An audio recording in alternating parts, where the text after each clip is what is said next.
Welcome back friends. સપુષ્પી વનસ્પતિની બાહ્યકાર વિદ્યા, આ જે ચેપ્ટરમાં આપણે છેલ્લે એકદળી અને દ્વિદળી બીજની સંરચના અને એના વિશેની પણ એમાં વાત કરી ચૂક્યા છીએ. હવે એના પછીનો એક અગત્યનો ટોપિક કે જે આપણે પુષ્પસૂત્ર અને પુષ્પાકૃતિ, એ જ્યારે આપણે કુળનો અભ્યાસ કરશું આગળ, એ કુળના અભ્યાસની અંદર દરેકે દરેક લક્ષણો જે છે, પછી એ લક્ષણો વનસ્પતિની અંદરના મૂળ પ્રકાર પર્ણના હોય કે પુષ્પીય ભાગોના હોય, એટલે વાનસ્પતિક લક્ષણો હોય કે પુષ્પીય લક્ષણો હોય, એમાં પુષ્પીય લક્ષણો જે છે એને ખાસ કરીને આપણે જો કોઈ એવી સંજ્ઞાઓથી રજૂ કરવામાં આવે તો એ સંજ્ઞાઓને ઓળખવી જરૂરી છે. અને જેથી કરીને આપણે એ જે ઘણા બધા લક્ષણો હોય પુષ્પની અંદરના, તો એને આપણે ટૂંકમાં જો એનું એક જ વાક્યની અંદર આપણે એનો એક પુષ્પ સૂત્ર જેને આપણે કહી શકાય એ સૂત્ર બનાવી શકીએ છીએ. તો એના માટેની કેટલીક જે લાક્ષણિક સંજ્ઞાઓ છે એના વિશેની એમાં આપણે ચર્ચા કરીએ. આ સંજ્ઞાઓ ફરજિયાત તમારે એમાં યાદ રાખવાની જ થશે. ઓબ્જેક્ટિવ પ્રશ્નના દ્રષ્ટિએ પણ એમાં આ બધી જ બાબતો જે છે એ બહુ અગત્યની છે. તો એના વિશે ભલે તમને કદાચ એમાં તમે થોડું ઘણું આપ્યું હોય તમે એમાં ટેક્સ્ટબુક પ્રમાણે, પણ આપણે એ પૂરી ડિટેલમાં એના વિશે ચર્ચા કરશું. તો સૌથી પહેલા આપણે એમાં જે વાત કરવાના છે એ છે પુષ્પસૂત્ર. બરાબર, પુષ્પસૂત્ર એને એના માટેની જે સંજ્ઞાઓ છે એ સંજ્ઞાઓ વિશેની આપણે ચર્ચા કરીએ. તો આ પુષ્પીય લક્ષણો જે હોય ને, પુષ્પીય લક્ષણોમાં બધાનો સમાવેશ થાય સામાન્ય. હવે એ પુષ્પીય લક્ષણોમાં જો આપણે પહેલા વાત કરીએ, બરાબર, તો કાં તો પુષ્પ એ નિયમિત હોય, નિયમિત પુષ્પ, અથવા તો પુષ્પ અનિયમિત હોય. આપણે ઓલરેડી એના બધા પ્રકાર વિશે ભણી ચૂક્યા છીએ. હવે અનિયમિત પુષ્પ, નિયમિત પુષ્પ એટલે કે જે પુષ્પની લંબ ધરીને અનુલક્ષીને એના ઊભા અને આડા સરખા ભાગમાં વિભાજિત કરી શકાય.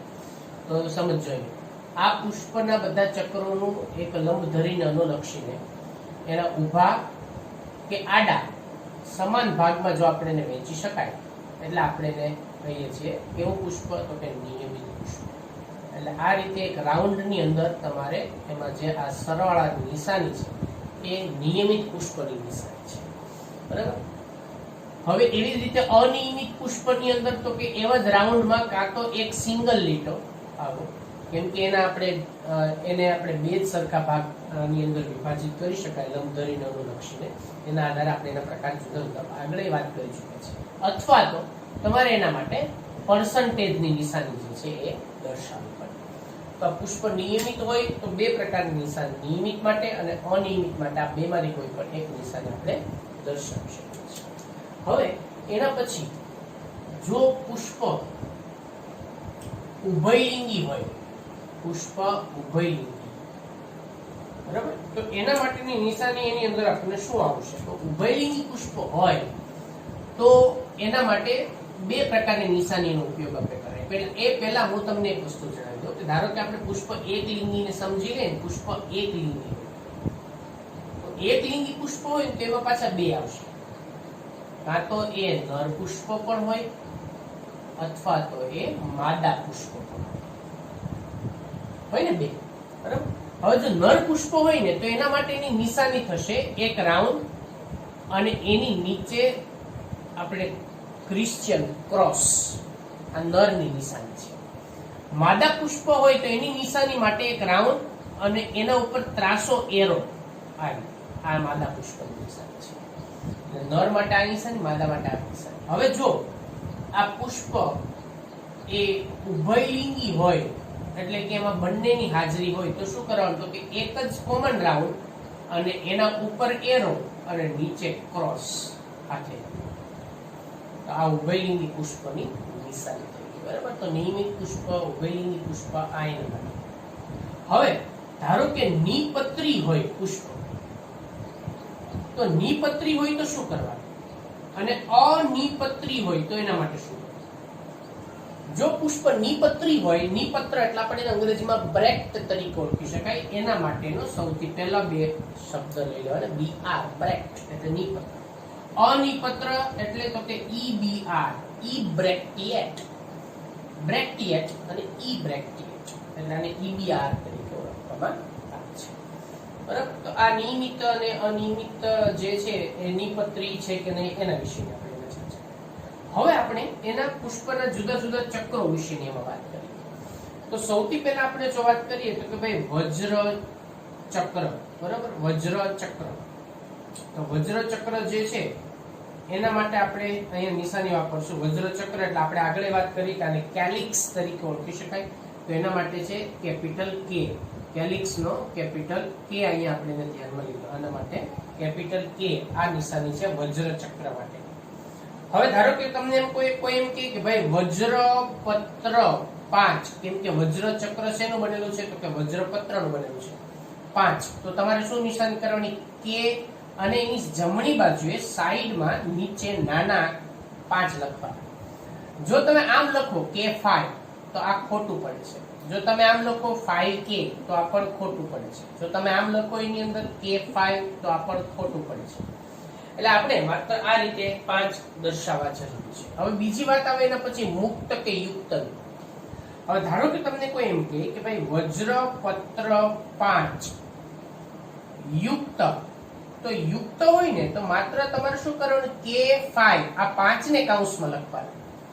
અને જો મુક્ત હોય, બરાબર, મુક્ત, તો તમારે માત્ર ને માત્ર આગળ જે નિશાની કરી એવી ને એવી જ K5, પણ એને કૌંસમાં નહીં કરવાનું.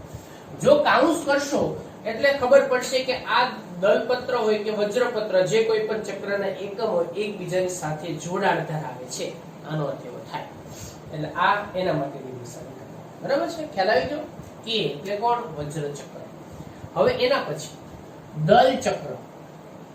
તો દલ ચક્ર જે છે એને આપણે દલ ચક્ર એટલે આપણે એને કરોલા તરીકે ઓળખી શકાય. બરાબર, અને એના માટેની જે નિશાની થશે એ છે C. અને આપણે કરોલા તરીકે ઓળખી શકાય. એટલે આ છે C. હવે તમને કોઈ એમ કહે કે ભાઈ 5 દલપત્ર કોઈ એક પુષ્પમાં, ધારો કે એક પુષ્પમાં 5 દલપત્ર મુક્ત છે. હવે આને દર્શાવવું હોય તો શું કરવાનું? તો માત્ર ખાલી આવી સંજ્ઞા આપણે લખી નાખીએ એટલે આવી ગયું C5. કોઈ તમને એમ કે ભાઈ 5 દલપત્ર અને યુક્ત છે, તો યુક્ત હોય તો આપણે માત્ર શું કરવાનું? તો કે આને કૌંસમાં લખવાનું, બીજું કાંઈ નહીં. આ બાબતને, આટલા વસ્તુને આપણે સંજ્ઞાથી દર્શાવવા માટે આ બધી વાત આપણે કરીએ છીએ. એને માત્ર સંજ્ઞા વડે દર્શાવીએ છીએ. બરાબર, હવે આ થઈ ગયું દલ અને વજ્ર વિશેની વાત. હવે દલ અને વજ્રને ભેગા સંયુક્ત રચના એટલે આપણે શું કહીએ છીએ તો કે પરિપુષ્પ હોય તો પરિપુષ્પ જેને આપણે કહીએ છીએ પરિદલપત્ર. અને આ પરિદલપત્રને આપણે પેર્યન્થ વડે દર્શાવવામાં આવે છે. પેર્યન્થ, પેર્યન્થનો અહીંયા કેપિટલ P લેવામાં આવે છે. કેપિટલ P પરિદલપત્રને દર્શાવવા માટે. જો પરિપુષ્પ હોય તો એના પરિપુષ્પ એટલે જેમાં વજ્ર અને દલને આપણે છૂટા પાડી શકતા નથી, બંનેની બનતી સંયુક્ત રચના, એને આપણે પરિપુષ્પ તરીકે ઓળખી શકાય. વજ્ર અને દલ બંને ભેગા એટલે બંનેને આપણે અલગ ન પાડી શકાય અને બંને વડે આખી એક સંયુક્ત રચના બને એને આપણે પરિદલપત્ર તરીકે ઓળખી શકાય. હવે જો પરિદલપત્રમાં પણ સંખ્યા હોય, તમને કોઈ એમ કે ધારો કે ભાઈ 4 પરિદલપત્ર અને એ મુક્ત, તો હવે તમે આની સંજ્ઞા વિચારો તો શું થાય? તો P કેટલા? 4. કેવા? મુક્ત, તો P4 થઈ ગયું. હવે કોઈ તમને એમ કે યુક્ત, તો માત્ર શું કરવાનું? આને કૌંસ કરવાનું. આ રીતે એની અંદર આપણે મુક્ત અને યુક્તની સંજ્ઞા લખી શકાય. ચલો હવે એના પછી આપણે વાત કરીએ દલપત્ર પરિપુષ્પ પછી એમાં પુંકેસર ચક્ર. તો પુંકેસર ચક્ર જે છે એ પુંકેસરને આપણે અંગ્રેજીમાં એન્ડ્રોશિયમ તરીકે ઓળખી શકાય. એના માટેની સંજ્ઞા છે કેપિટલ A. એન્ડ્રોશિયમ એટલે કેપિટલ A. હવે ધારો કે તમને એમાં કોઈ પુષ્પની અંદર એવું હોય કે ભાઈ 5 દલપત્ર, સોરી 5 પુંકેસર, તો 5 પુંકેસર એટલે આપણે શું લખશું? તો કે A5. હવે એક વસ્તુ આપણે આગળ ભણી ગયા છે ગુચ્છી પુંકેસરના પ્રકારો. પુંકેસરના અલગ અલગ પ્રકારો વિશેની વાત કરીએ. ગુચ્છી પુંકેસર, દ્વિગુચ્છી પુંકેસર, તમે જાણતા હશો, યાદ હશે તમને.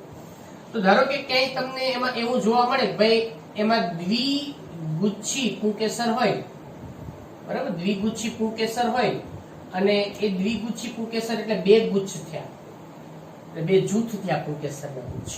એક ગુચ્છની અંદર ધારો કે આપણે એવું માનીએ કે 3 છે, બીજા ગુચ્છમાં 5 છે, તો આપણે શું કરવું પડે? દ્વિગુચ્છી એટલે કે 3 + 5 આવું જો હોય બે ગુચ્છ, તો આપણે શું લખશું અહીંયા? a 3 + 5, બરાબર. અને આ બંને પાછા એ એકબીજાની સાથેના જે જોડાણ ધરાવતા હોય, જોડાયેલા હોય, તો આ રીતે કાઉન્સ કરવા, બરાબર.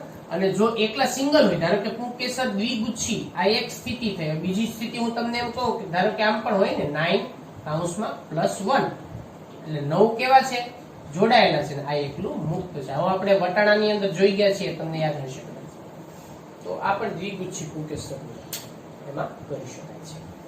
હવે એની અંદર ધારો કે પુંકેસર હોય, સ્ત્રીકેસર હોય, દલપત્ર હોય, વજ્રચક્ર હોય, કોઈ પણ ચક્ર હોય, આ એની સંખ્યા 10 કરતા વધારે હોય તો આપણે એના માટે ઇન્ફિનિટ શબ્દ જે છે, અથવા તો એની અંદર જો અસંખ્ય હોય, બરાબર, એવું કહેવામાં આવે કે અસંખ્ય. અસંખ્ય એટલે એવા નહીં કે જેને ગણી ન શકાય. ગણી શકાય ખરા 100%, 10 હોય, 50 હોય, ચલો 70, 80 કે 100 હોય, પણ 10 કરતા વધારે હોય. એટલે જો પુંકેસર અસંખ્ય હોય તો એના માટે આપણે આવી a અને આ રીતે એમાં આલ્ફા કે ઇન્ફાઇનાઇટની સાઇન જે છે આપણે કરી શકીએ છીએ. તો આ અસંખ્ય માટે દર્શાવવા માટે એમાં ઇન્ફિનિટની સાઇન જે છે એ પણ કરવામાં આવતી છે. તો એ તમારે એમાં દર્શાવવી જરૂરી છે. હવે સ્ત્રીકેસર, એના પછી આપણે તો ધારો કે એમાં સ્ત્રીકેસરની જો આપણે વાત કરીએ તો સ્ત્રીકેસરને, સ્ત્રીકેસર ચક્ર, એને આપણે ગાયનોશિયમ એટલે જી વડે દર્શાવવામાં આવે છે. આ એની સંજ્ઞા છે, બરાબર. હવે એની સંખ્યા વિશે તમને ખ્યાલ આવી જ ગયો છે. મુક્ત હોય, યુક્ત હોય, 5 હોય કે 7 હોય, 10 હોય, વોટેવર જેટલા પણ હોય એની અંદર, તો એની સંખ્યા પણ તમે એમાં આપણે ધારો કે તમને હું કહું કે ભાઈ 5 મુક્ત, બરાબર, તો તમે શું લખશો? G5. તમે એમ લખશો કે ભાઈ 4 યુક્ત, તો એની અંદર તમે શું કરશો કે G4 અને કૌંસમાં, બરાબર. સંખ્યા જેટલી હોય, પુષ્પમાં જેટલા સ્ત્રીકેસર દેખાય એટલી સંખ્યા. હવે ધારો કે એની અંદર બીજું આવે કે ભાઈ પુષ્પ જે છે પુષ્પ ઉપરી જાય, તો બીજા છે કેવું હોય? અધસ્થ હોય, ખબર છે. પછી તો કે પુષ્પ અધો જાય, તો બીજા છે કેવું હોય? ઉચ્ચસ્થ હોય. પુષ્પના પ્રકારો એકવાર રિવાઇઝ કરી લેજો, આગળનો ટોપિક એટલે ખ્યાલ આવી જાય. અને પુષ્પ પરિજાઈ એટલે કે એમાં બીજા છે કેવું હોય? અર્ધ અધસ્થ. તો આના માટે પણ કેટલીક ચોક્કસ પ્રકારની સંજ્ઞા એના માટે પણ આપવામાં આવેલી છે. ધારો કે તમને એના માટેની સંજ્ઞાની જો હું વાત કરું કે ભાઈ એ બધે જી ની નીચે જ આપણે સંજ્ઞા કરવાની હોય. ધારો કે G3, બરાબર, G3 3 જ છે, G3 3 જ છે. તો હવે એની સંજ્ઞા કઈ રીતે કરવાની? હવે જો પુષ્પ ઉપરી જાય હોય ને તો ઉપર લીટો કરવાનો, બીજું કાંઈ નહીં વિચારવાનું. અધો જાય હોય ને, પુષ્પ હોય, યાદ રાખજો ખાસ, પુષ્પનું સ્થાન, તો એની જીની નીચે લીટો કરી નાખજો. પરિજાય હોય ને તેની સામે લીટો કરવાનો. એટલે જો પુષ્પ ઉપરી જાય હોય તો ઉપર લીટો, અધો જાય હોય તો નીચે લીટો, પરિજાય હોય તો સાઈડમાં લીટો કરવાનો. એટલે આ રીતે પુષ્પનું જે સ્ત્રીકેસર જે છે, એ સ્ત્રીકેસરના સ્થાન વિશે પણ એની અંદરની વાત જે છે, માહિતી જે છે એ એમાં ટૂંકમાં આવી જવી જોઈએ. તો આ જે વાત કરીને આપણે એ પુષ્પસૂત્ર માટેની અલગ અલગ પ્રકારની સંજ્ઞાઓ વિશેની વાત થઈ, બરાબર. હવે ધારો કે હું તમને અહીંયા એક પુષ્પનું વર્ણન કહું છું અને એના આધારે તમારે પ્રયત્ન કરવાનો છે પુષ્પસૂત્ર બનાવવાનો. પણ પુષ્પસૂત્રની સિક્વન્સ શું હોય, બનાવવા માટેની સિક્વન્સ, એ હું તમને પહેલા જણાવી દઉં છું કે કઈ રીતે પુષ્પસૂત્રની સિક્વન્સ કઈ રીતે હોય. પુષ્પસૂત્ર એ બનાવવા માટેની એક ચોક્કસ ગોઠવણ હોય છે, જેમાં સૌથી પહેલી શરૂઆત ક્યાંથી થાય તો કે નિપત્રી કે અનિપત્રી, ત્યાંથી એની શરૂઆત થાય. પછી બીજો સંજ્ઞા શેની આવશે તો કે નિયમિત કે અનિયમિત, આની બીજી સંજ્ઞા આવે. ત્રીજી સંજ્ઞા શેની આવશે તો એમાં ત્રીજી સંજ્ઞા આવશે પછી એકલિંગી. એકલિંગી હોય તો એમાં નર કે માદા જે હોય એની નિશાની, અથવા તો ઉભયલિંગી હોય તો એની નિશાની, બરાબર. ચોથી સંજ્ઞા શેની આવશે તો કે વજ્ર ચક્ર. પછી પાંચમી સંજ્ઞા એમાં તો કે દલ ચક્ર. છઠ્ઠી સંજ્ઞા એના પછી આવશે શું તો કે પુંકેસર ચક્ર. અને છેલ્લી સંજ્ઞા શેની આવશે એમાં સ્ત્રીકેસર ચક્ર.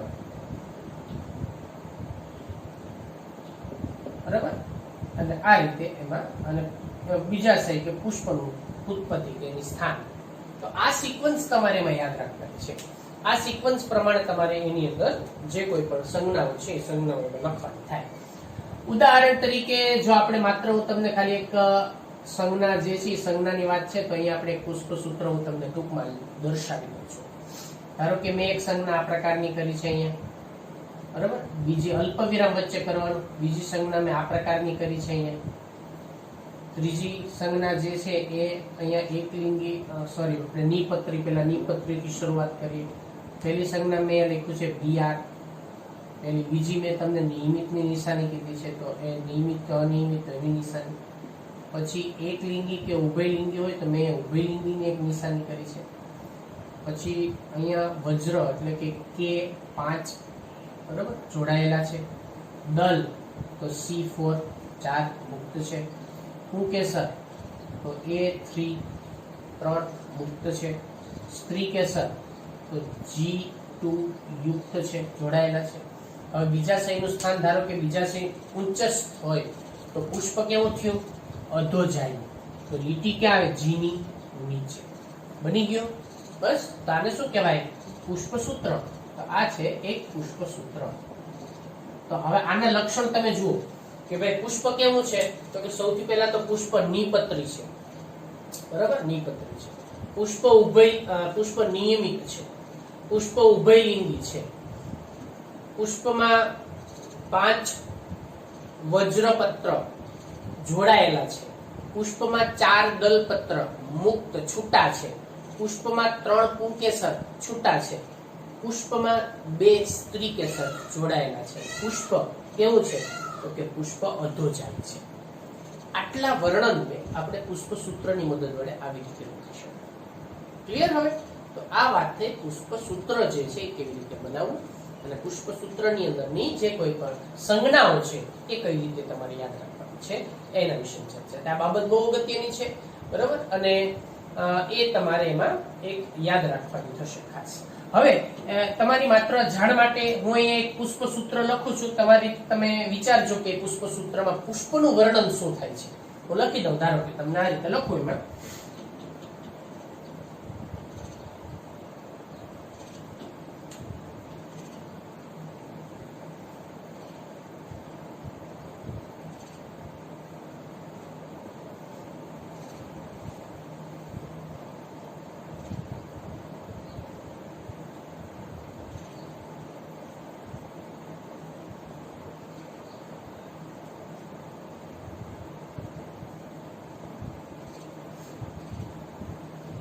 બરાબર. આપણે માત્ર એની સંજ્ઞાઓ જે છે એ ધ્યાન રાખીએ.